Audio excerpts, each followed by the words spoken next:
حالیہ الیکشن کے دوران پاکستان تحریک انصاف کی جماعت نے جو نعرہ سب سے زیادہ لگایا تھا وہ تھا دو نہیں ایک پاکستان۔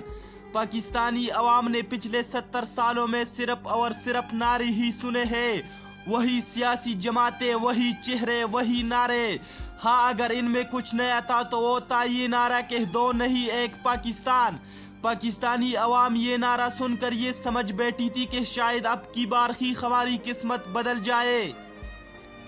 شاید اب کی بار ہی ہمیں وہ حقوق مل جائے جن پر برسوں سے ہمارا حق تھا، شاید اب ہماری دعائیں رنگ لے آئے جو ہم برسوں سے اپنی غریبی اور بے روزگاری کے خاتمے کے لیے مانگ رہے تھے۔ عوام تو سمجھ رہے تھے کہ شاید اب ہمارے وزیر اور مشیر ہمارے ساتھ عوامی گاڑیوں میں سفر کریں گے، ان وزیروں کے بچے ہمارے بچوں کے ساتھ ایک ہی جگہ، ایک ہی اسکول، ایک ہی نصاب، ایک ہی طریقہ تدریس، ایک ہی استاد سے تعلیم حاصل کریں گے۔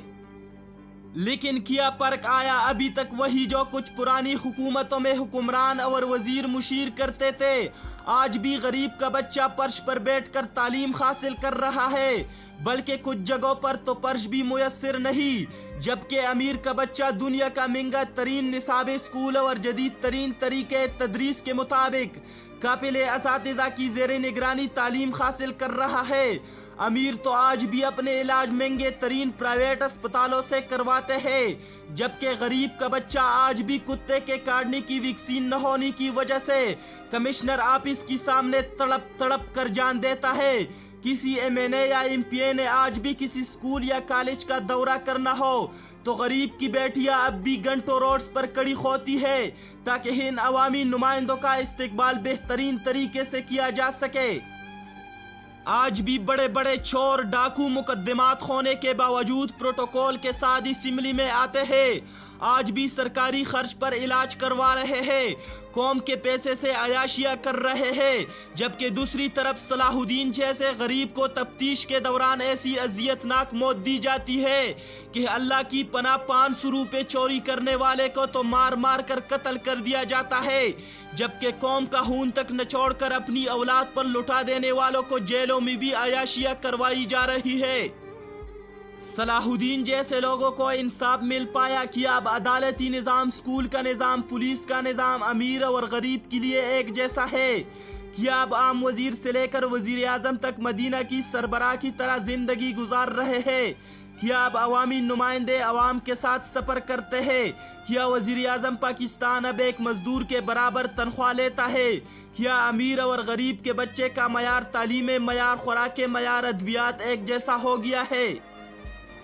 کیا اب گستاخوں کو اسلامی شریعت کے مطابق سزائیں دی جا رہی ہے یا پھر تحفظ دیا جا رہا ہے،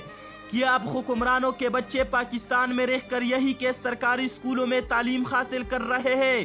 کیا یہ عوامی نمائندے اب عوام کی طرح سرکاری ہسپتالوں میں دھکے کھا کر اپنی علاج کرواتے ہیں؟ قصوروار کون؟ ہم ہے قصوروار، ہاں ہم عوام ہی قصوروار ہے کیونکہ ہم شخصیت پرست ہیں۔ 2-400 میں پرچی بیچ دینے والی عوام، 2-400 کے لیے اپنا ضمیر بیچ دینے والی قوم، اپنی زبان، اپنی ٹویٹ، اپنی پوسٹ بیچ دینے والی عوام، جنہوں نے کبھی ان عوامی نمائندوں، ان وزیروں مشیروں کا گریبان نہیں پکڑا، ان سے سوال پوچھنا تو دور، جو سوال پوچھے اسے ہم بیچ چوراہے ایسا ذلیل و رسوا کرتے ہیں کہ وہ انسان دوبارہ کسی حکمران سے سوال پوچھنے کی غلطی نہیں کرتا۔ اللہ کرے کہ کبھی ان شہداء کا پاکیزہ خون رنگ لے آئے جنہوں نے پاکستان بنانے میں اپنی جانوں کی قربانیاں پیش کی تھی۔